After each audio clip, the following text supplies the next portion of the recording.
Hello, Brave Nation, and welcome to episode 34 of BraveHawk Talk. I'm John Gross. As always, BraveHawk Talk is presented by Pepsi. Pepsi, that's what I like. Today's episode kicks off our National Girls and Women in Sports Day celebration. This week marks the 35th annual National Girls and Women in Sports Day celebration. This celebration inspires women to play, be active, and realize their true power. So make sure to join us on social media throughout the week for our many special events pertaining to National Girls and Women in Sports Day. Today we're joined by Jadin Gladden of the Uncp women's basketball team and assistant athletic trainer Alyssa Price. Gladden, a junior, has played a key role off the bench in her first season as a Brave. Her inspiration from a legend runs deep. Here's Scotland Health Student Athlete of the Week, Jadin Gladden. Jadin, thank you so much for hopping on the podcast today. I'm looking forward to speaking with you. Hey, I'm honored to be on here. I appreciate it. Yeah, not a problem. And again, this is a discussion centered around National Girls and Women's in Sports Day celebration at UNCP. So I'm looking forward to chatting with you in regards to that as well. But first, I want to talk about this season. This is your first season at UNCP. How's everything been so far for you? Everything's been great. Just adapting to the new system or whatever. Coming from JUCO is a tremendous it's a jump. It's very different from junior college basketball, but I love my experience at UNCP and just looking forward for it to be better experiences moving forward. What are some of those challenges? Maybe what are some of the biggest things between JUCO and D2 that you've had to adjust to? Probably, I would have to say style of play. It's completely different. Junior college basketball is more like I want to say it resembles like AAU basketball. For me, it kind of reminds me of AAU basketball and a little bit of high school, but Division II is kind of like a good upper level of basketball. You're in a system. It's more coaching, so you're more involved or whatever. But it's very different from junior college. Has it been challenging for you, or have you been able to hit the ground running? It's been challenging in some ways, just in certain ways as far as knowing to play sometimes or just more training. I've definitely got more training at Division II than I did at JUCO, but that's about it. Just knowing the plays and stuff like that. It's just you just got to adjust to it. Cool. Well, it's been very fun to watch you play, and we certainly look forward to more of your success on the court. You had mentioned that you played junior college basketball, a couple different stops. So what was your journey to UNCP? My journey. So actually, UNCP was recruiting me out of high school, and I didn't go. I chose to go to junior college, this JUCO in Florida called Palm Beach State. My freshman year, then I transferred to Cape Fear Community College for my sophomore year. Now I'm at UNCP, but that's how I got here. I probably should have went out of high school, but I was being stubborn, and I wanted to go to JUCO or whatever to see if I could get a better option. But UNCP, that's the place to be for me. So once you started playing junior college ball and you made your way through a couple different stops, was UNCP the place that you kind of had your sights set once again? Yes, sir. Yeah, I had my looks on UNCP. I just didn't really, at the time, I didn't really think I wanted to go there. It was just a lot or whatever. It was a lot going on or whatever. But I'm glad I chose to come to UNCP now. And we're certainly glad to have you here at UNCP. When did you start playing basketball? I started playing when I was around like 7, 8. I've always been around it. I grew up in a basketball family. My dad played at DCU. My brother currently is playing overseas. So I grew up, predominantly around like a basketball family. So I've been playing for my whole life, I could say. But I didn't really start, touching the ball until I was about like 7 or 8. Did you play any other sports growing up, or was basketball the one? Yeah, I actually played volleyball. I played soccer. That's about it. Just volleyball and soccer. So, at what point did you seriously start to pursue basketball? When did you realize that you are better at this than many of your friends or teammates? I would say probably early middle school, probably sixth grade. Sixth grade, I said I'm gonna focus on basketball or whatever. And I just started loving it more than my other sports, than volleyball, than soccer. So I said, okay, I'm going to cater to this. I'm going to cater to basketball more. And I just started working on it, and I'm glad I got a scholarship. What did you learn about the game from your dad and from your brother?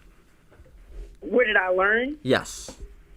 Man, I learned plenty. They actually taught me the game, literally. Just on certain, like, screen and rolls or something, like just a lot of situational stuff in games. They taught me that. They taught me, my dad really taught me how to shoot. I love to shoot. My dad taught me how to shoot the ball, and my brother, he kind of worked on me with handles, and then they taught me a whole bunch about, history of the basketball, just players, and, yeah, just all around. Was it different at all growing up? Because you mentioned, your dad, your brother, both men, obviously. For you being a woman, was it a bit different growing up as a younger girl playing basketball in the family? No, I wouldn't say it would be different. You would expect them to go easy on me and just not to kind of baby me, because I am the baby of the family. So you would expect that from them, but they didn't do that. They actually gave me tough love, just what I needed, and I appreciated all of it. And would you say that pushed you and motivated you moving forward? Of course it did. Of course it did. Have you faced any challenges being a woman playing sports? Faced any challenges? Yes, I've been looked over plenty of times. As far as scouting, like I've been, looked over. A lot of coaches didn't want me for certain reasons or whatever. They just didn't really want to put their, all into me. So that could be a challenge or whatever. But that actually also is a push for me. That should push you mentally, saying like, okay, well, if this coach doesn't want me, then I'm gonna work harder for this coach to get me or something like that. It just, it's all in pushing yourself and how you look at it. And how were you able to overcome some of those challenges? I overcome it through just by getting in the gym. I really just, I shoot. I listen to music. I just motivate myself daily. I just keep myself, I keep my confidence. I never let nobody take my confidence from me. I try to stay positive, be positive, and that's how I overcome them. I don't want to look down on something. I want to, push through it. Well, you certainly have a great mindset, and it reminds me of the mindset of somebody who, as I see, is your idol, and Kobe Bryant, true hard worker, a basketball legend. Is Kobe's your idol? Kobe is my idol. Kobe is my idol. When I tell you, my dad is the reason why we love Kobe in that house. Is the reason why. He was the only one that literally told us Kobe. We watched all his moves. He taught us these moves when we would be in the gym together. Like, Kobe, man, God rest his soul. That's for sure. What is it about Kobe that attracted you to the way he plays and the way that he carried himself?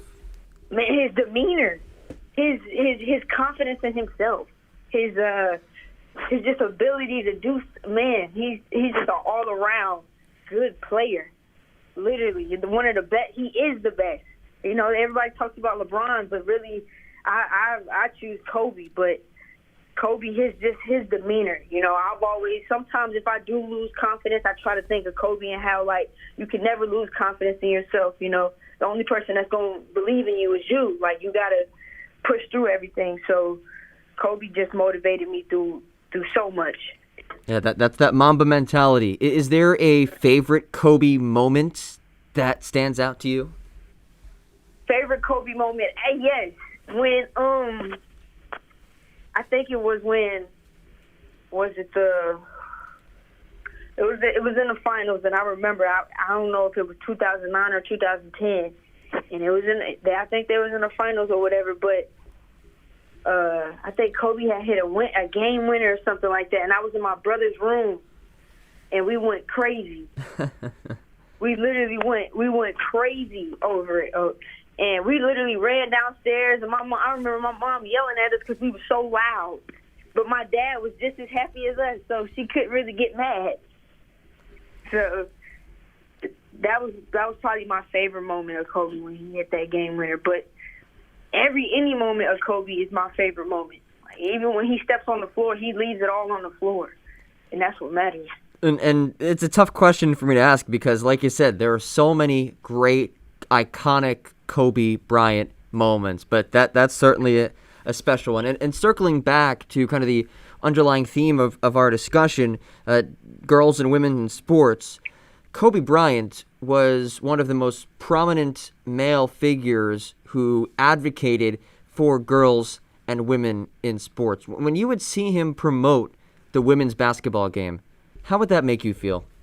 That would make me feel amazing, especially with his daughter, because there's a lot of females, we get looked over. The WNBA, they don't get as much, they don't get paid as much as the NBA, and it's a lot that goes on, through, even with college basketball, on certain colleges, girls get treated far worse than boys or something like that. So it goes across the board, and for him to support the female program and stuff like that, it just shows that, he actually pays attention to us. We actually matter. Do you feel that Kobe's promotion and advocacy about the women's game has led to a more widespread acceptance and embrace of the women's game? Yes, of course. It brought awareness. I would say people actually most likely probably realize that, female basketball is just as important as male basketball, Kobe really did help a lot with the program. He put a lot of money into the female programs as well. As far as AAU basketball, and he trains. He actually used to train some of the WNBA players. Right. So he's done a lot. He's done a lot. I'll never forget he wore that WNBA sweatshirt too, and that really seemed to start a trend. Now it seems like everyone is wearing the orange WNBA sweatshirts. Literally, I see it all the time. What would your message be to a young girl out there who maybe wants to get into sports, whether it's basketball or another one, but they're just not sure about themselves if they want to do it? My message to them would be, you got to put your mind to it, literally. You can't lose confidence. You can't lose confidence. You can't care about what other people think or what they say. You just got to push yourself. And once you overcome that, because the only person that's stopping you is you. So once you get out of your way, I'm telling you, the sky's the limit, literally. The sky's the limit. When you push yourself and when you put your head down and say, this is what I'm going to do and this is what I'm going to work at, I'm telling you, everything will come your way. So just keep pushing. You gotta stay motivated. You gotta be confident in yourself. And I know a lot of girls that suffer from not having much as confidence in themselves and don't know what they want to do in life and stuff like that. But I'm telling you, once you put your mind to it and you focus, the sky's the limit. Like I said. Jadin, you have me fired up. I think you should be a motivational speaker one day. Amazing stuff. I'm thinking I'm gonna do that for real. Seriously. You can do it. Inspirational words of wisdom from Jadin Gladden. Jadin, thank you so much for your time today. Best of luck the rest of this season, and we're excited to see you continue to grow and be a key part of this Braves basketball program. Of course, I appreciate you having me on this. Thanks again to Jadin for hopping on today, and we wish her the best of luck the rest of the season. Everyone wants those perfect teeth. I know I do, but fortunately, you can make that happen without leaving Robeson County. Discover your smile today with innovative smiles in Red Springs and Collins and Sampson Family and Cosmetic Dentistry in Pembroke, the official dentistry providers of UNCP Athletics. In the COVID era, athletic trainers are more important than ever. Their value to an athletic department cannot be understated. Alyssa Price has worked hard for her success as an AT, traversing the country and seeking advice from other women in the fields. Let's welcome UNCP Assistant Athletic Trainer Alyssa Price to BraveHawk Talk. Alyssa, first of all, thank you so much for joining us on this very special edition of BraveHawk Talk. This is the National Girls and Women in Sports Day celebration podcast, so thanks for hopping on today. Well, thank you so much for having me. Before we dive into that, we had Joey Tamburo on a couple of weeks ago, just at the start of the new year, to talk a little bit about what was going on in the COVID realm here at UNCP. Are there any updates now as we gear up for 14 sports in the spring semester that you think Brave Nation should know about? Well, yeah, we've luckily been able to expand. It's been mostly me and Joey doing the COVID testing, but we have such a great and large staff handling all these sports that we were able to get all of them trained on the machines. So now each individual athletic trainer knows how to use the machines and can test their own team now. So we have a lot more availability and scheduling, and we were able to get a second machine. So now we have two. Awesome. So really it's just we've been almost leading up to be kind of prepared, so little by little our testing numbers have increased greatly, but we kind of got some help out now. Great. Well, big thank you to you for all that you do and Joey and all of your fellow athletic trainers, because if it wasn't for that, we could not do what we're doing right now. So thank you for that. So let's dive into a little bit more in the National Girls and Women in Sports Day front. And I'd love to hear your story, because you're from California, and now you're working in Pembroke. What was your journey to UNCP? Yeah, so my journey is kind of different than everybody else's. I am from the central coast of California, from a very small town. Probably the largest town nearby is San Luis Obispo. People might know Cal Poly. But I went to San Diego State for my undergrad, so I kind of went further south. And then I moved to Ohio for Ohio University to go to grad school, and then moved my way back. Kind of sat in California for a little bit while applying for jobs, and my options were try to live in California where my parents live, or my sister lives in North Carolina. So it's kind of which one could I afford to live in, and California is very expensive. So I looked for jobs in North Carolina, so at least I could still be near family. And now my parents kind of come back and forth every couple of months, so still at home, but kind of a home away from home. So you've really traversed the United States in your few years after graduating college. Yes, I've been Southern California to Midwest to, I guess, the South. Well, it's definitely a fun journey, and we're certainly glad that you're here at UNC Pembroke. Did you grow up playing sports? I did. So I grew up playing volleyball and kind of doing track, but I really wasn't that devoted to track. It was kind of just something to do.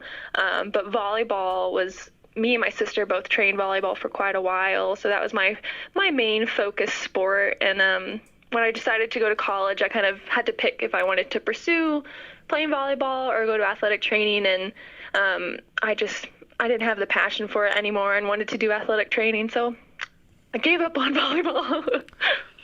When you look back on your time playing volleyball, what kind of impact do you think that playing the sport has had on your life? Well, a big thing is it taught me a lot about teamwork.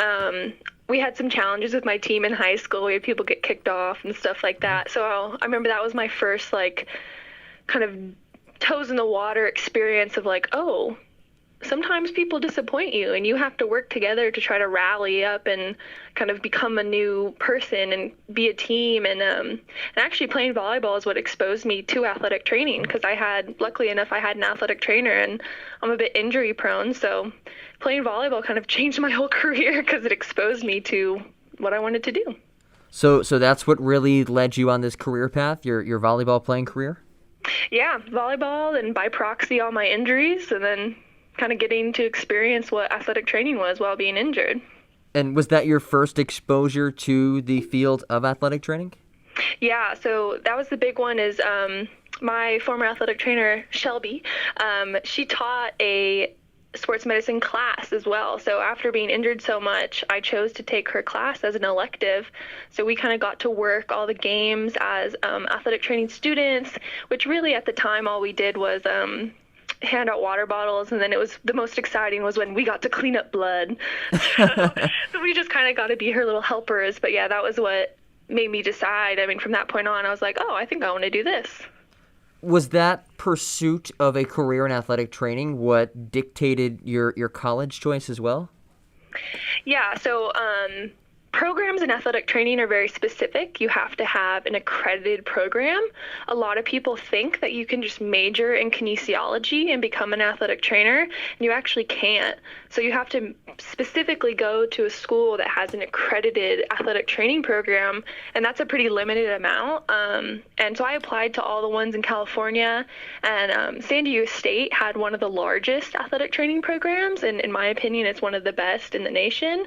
And so, yeah, when I got into that, it was pretty exciting. And even getting into that at the freshman level, I wasn't even in the program until my junior year, and I had to go through a big application process and interviews. So you mentioned that you had stops at Ohio and now at UNCP and had done some work, whether it's in high school or at San Diego State. What are some challenges that you faced, maybe because you are a woman working in sports?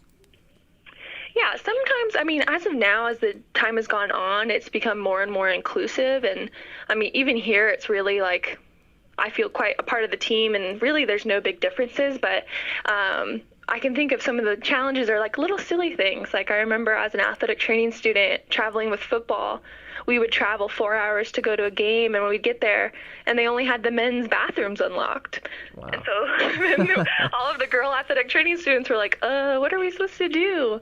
But I think it's just about kind of communication style and being open and thinking. But honestly, as of now, and even at Ohio, athletic training is so heavily female driven that it's hard to even feel any like big differences between the men and the women.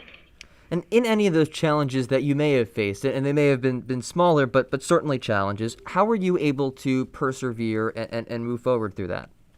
Yeah. So, I mean, I think a lot of people, when you think of athletics, it's kind of like it's the men's thing, like the old men club, sometimes people refer to it as. But I think it's just about, like, you realize, okay, I'm here to do a job. So you don't get upset when there are little things that maybe make you feel bad and feel like they aren't assuming that like women know how to do this, or they're not expecting women to be there.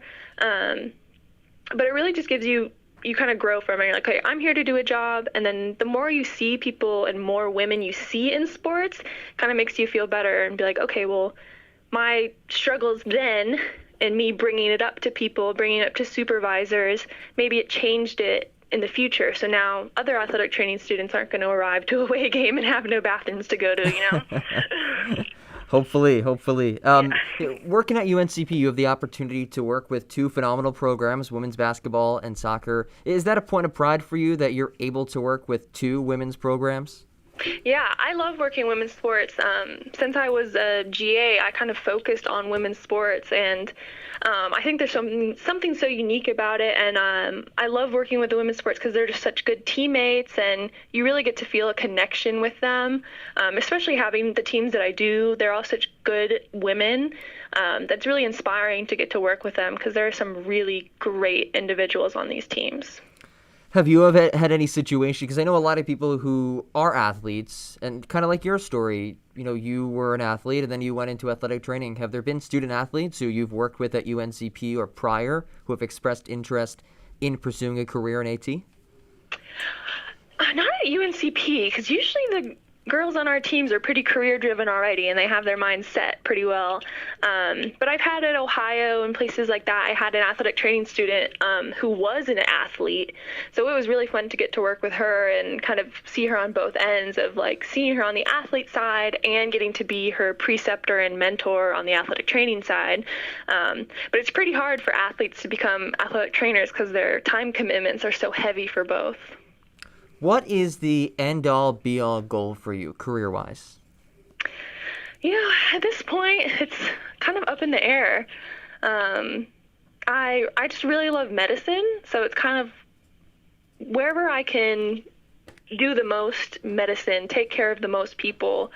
That's what I have the most enjoyment out of, is just getting to take care of people, getting to heal people. I always find it fun, like diagnosing the weird injury or trying to figure something out. So really just as long as I'm in medicine, I'm happy. Where does that desire to go out of your way to help people come from? Because you had mentioned before how even like you'd love cleaning up the blood. I think most people would be fairly repulsed by that, but you really embrace it. Yeah, I think it's honestly being kind of like a medical-minded person.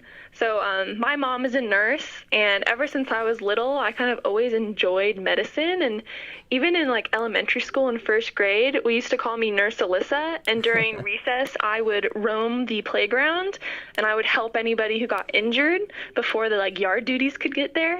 So I think it's just like that was just my mindset from when I was young. It's like, oh yeah, I wanna heal people. Like I wanna do what my mom does. But then as I got older, it was like, ooh, I don't want to be a nurse, but I still want to heal people. I still want to help people. But I think you just have to have that mindset of like, that doesn't gross me out. That's fun. Like, let's fix it. Well, you certainly are helping people through athletic training. Do you have inspirations? Are there people who, whether they work in your field or a different field, who inspire you? Yeah, so I was actually lucky enough when I was a student at San Diego State. I was an athletic training student at the University of San Diego, and my mentor was Carolyn Greer, and she was actually the first female head athletic trainer in NCAA Division I history. Wow.